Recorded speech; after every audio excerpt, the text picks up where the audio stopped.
JBNN will keep you informed. I'm Michelle Jones.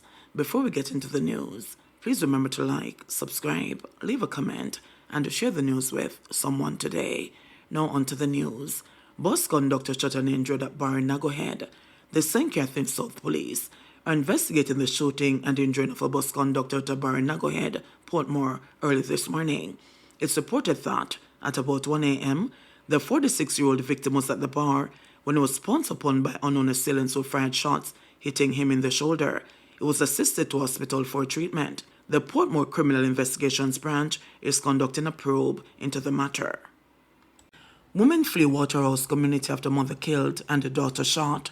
Women fleeing for their lives have begun vacating a Waterhouse, St. Andrew community, following the murder of 43-year-old Tamika Samuels, otherwise called Anika, and the wounding of her daughter on Balmegi Avenue in the community on Tuesday night. Samuels, who resided on nearby Penwood Road, was at an in-law's gate when a gunman approached and opened fire around 8 p.m.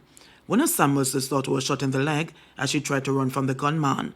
Reports from the Hunts Bay police are that Samuels and her daughter were sitting at the gate when the lone gunman attacked. The mother was hit by several bullets to her upper body while her daughter was shot in the leg. According to the police, the assailant escaped in the area and the lawmen were alerted to the scene. Both women were assisted to the hospital, where Samuel succumbed and her daughter was treated and released. When the area was visited on Wednesday morning, residents were not in the mood to speak with the media and were unwilling to even point out where the shooting took place. Sir, I know, as some over there, sir.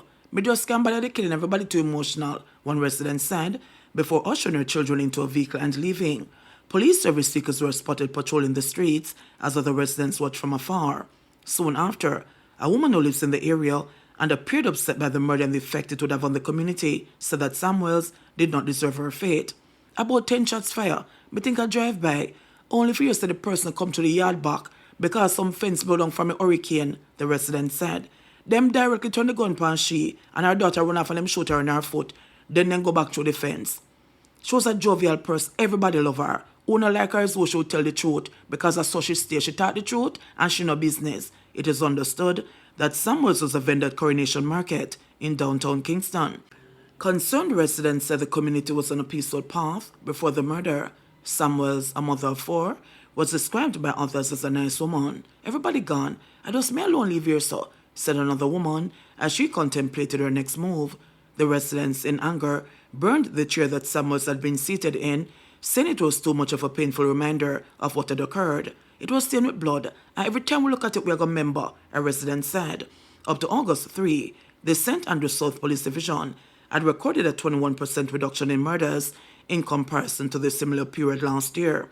Up to that date in 2023, there had been 73 people killed in the division in comparison to 58 killed this year. The national murder toll has passed 700 homicides for 2024. The police said their probe into Tuesday night's deadly shooting was ongoing. Father charged after 3-year-old son fatally shoots himself with a licensed firearm. 57-year-old St. Catherine businessman Ron Hines has been charged with the death of his son, who reportedly used Hines' licensed firearm to shoot himself. Hines is charged with failure to secure and store firearm and ammunition and a child endangerment.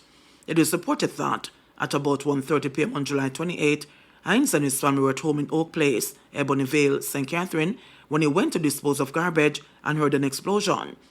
Hines reportedly found the mother of his child, clutching 3-year-old Regine Hines in her arms. The child had a wound to the head. It was reported that the child shot himself with a Smith & Wesson 9mm pistol, which was placed on the sofa by his father.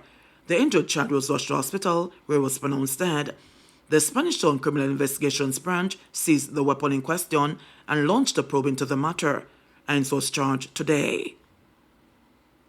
Cops say alleged thieves killed in St. Thomas may have been from Kingston. 3 men believed to be from West Kingston addresses are dead, while 3 of their cronies are on the run following a robbery in St. Thomas early on Thursday morning. According to police reports, at about 4 a.m., a group of men traveling in 2 cars robbed a liquor store in Poor Man's Corner in the parish.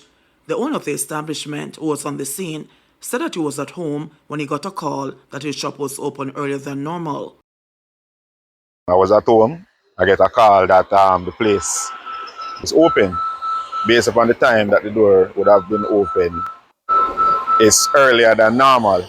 So somebody passing by saw it notify me. And when I come out here, come out and saw the police, and I was told that I can't go inside the building because the person or persons that was trying to break into the establishment, shot was fired, and I'm just here now trying to see what will happen based upon the report from the police. Commanding officer for the Area 5 Police, Senior Superintendent Christopher Phillips, said the police arrived at the scene quickly and pursued the alleged robbers into the Grand Spend community. The police was quick on the scene, got the description and details of the vehicle, and they pursued that vehicle into the Grand Spend community. When they entered the Grand Spend community, they saw a group of men. 2 vehicles were parked along the roadway. They fired at the police. The police team took evasive action, returned fire. At the end of that shooting, 2 men were found suffering from gunshot wound. A 9mm pistol with 1 magazine and 5 live rounds was taken from that scene. Those men were rushed to the hospital where they were later pronounced dead. SSP Phipps noted that there has been an increase in break-ins in the parish, with 12 more incidents than reported in the same period last year. 12 more than what they recorded for the period last year. And so even 2 weeks ago, you had a situation where liquor wholesale was robbed of over $2 million. And so the community in Dallas generally has been suffering, from these persons who continue, to break in and to commit these kinds of crimes. What I'm seeing so far, it's good coordination and response, by the business operator and the police, to kind of bring a resolve to this situation. Very unfortunate that we still have persons so empowered to try and take on the security forces. We are not taking any chance with St. Thomas, and given the new highway facility, we know exactly what is likely to happen down in this side.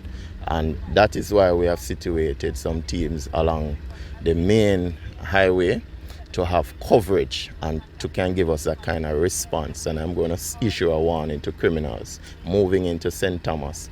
It is not going to be business as usual, because we are not going to let up this side.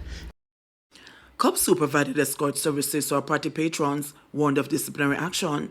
The acting commander of the Centon Police is warning that there will be disciplinary action against cops who corruptly collected money from party patrons for police escort services of the recent Emancipation and Independence holidays.